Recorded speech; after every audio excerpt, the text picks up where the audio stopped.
Finally Chennai super Kings কিন্তু জয়ের মুখ দেখলো।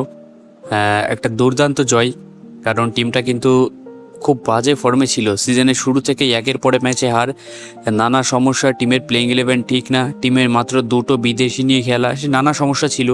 তবে সেখান থেকে শেষ পর্যন্ত গত রাতের ম্যাচে কিন্তু দিল্লি ক্যাপিটালসকে 23 রানে হারিয়েছে চেন্নাই সুপার কিংস। আর সব থেকে স্পেশাল কথা, যে ম্যাচে কিন্তু সঞ্জু স্যামসনের ব্যাট থেকে আমরা সেঞ্চুরি দেখতে পেয়েছি। 56 বলে 115 করে গেছে, 4টে 6 মেরেছে, 15টা 4 মেরেছে এবং তার স্ট্রাইক রেট ছিল 205। অন্যদিকে ইয়াং ট্যালেন্ট আয়ুষ মাত্রে 36 বলে 59 করে গেছে এবং শিবম দুবে 10 বলে 20, যার দরুন কিন্তু 20 ওভারে মাত্র 2 উইকেটে 212 রানে পৌঁছে চেন্নাই সুপার কিংস।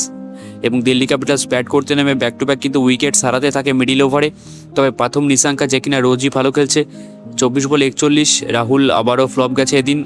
আগের দিন একটা দুর্দান্ত 92 রানে ইনিংস খেলার পর তো গত রাতে কিন্তু 18 করে আউট হয়েছে। সঙ্গে দুর্দান্ত ফাইট করেছে ট্রিস্টান স্টাবস, যে কিনা 38 বলে 60 করে গেছে।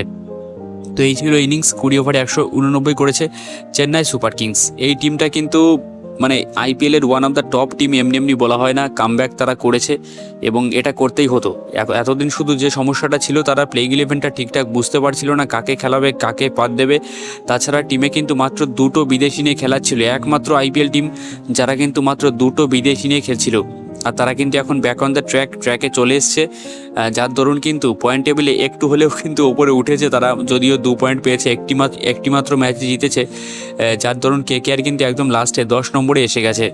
তো গত রাতের ম্যাচটা কিন্তু একটা দুর্দান্ত ম্যাচ ছিল। আইপিএলের প্রথম সেঞ্চুরি পর্যন্ত আমরা দেখলাম, একটা হাই স্কোরিং ম্যাচ কিন্তু দেখলাম। শেষের দিকে একটা ইন্টেন্স পর্যায়ে পৌঁছে গেছিল, মনে হচ্ছিল দিল্লি ক্যাপিটালস জিততে পারে, কিন্তু শেষ পর্যন্ত ট্রিস্টান স্টাবস স্কাউট করে জেমি ওভারটন, যে কিনা দুর্দান্ত বোলিং করেছে, 4-4টে উইকেট নিয়েছে, সে কিন্তু ম্যাচের মোড়টা পুরো একাই ঘুরিয়ে দিয়েছিল। তো সুতরাং চেন্নাই সুপার কিংস এখন পয়েন্ট টেবিলে খাতা খুলে ফেলেছে। গতকালকের ম্যাচটা তোমরা কে দেখেছো এবং সিএসকে ফ্যান কে আছো, অবশ্যই কিন্তু কমেন্ট করে জানিও ভিডিওতে।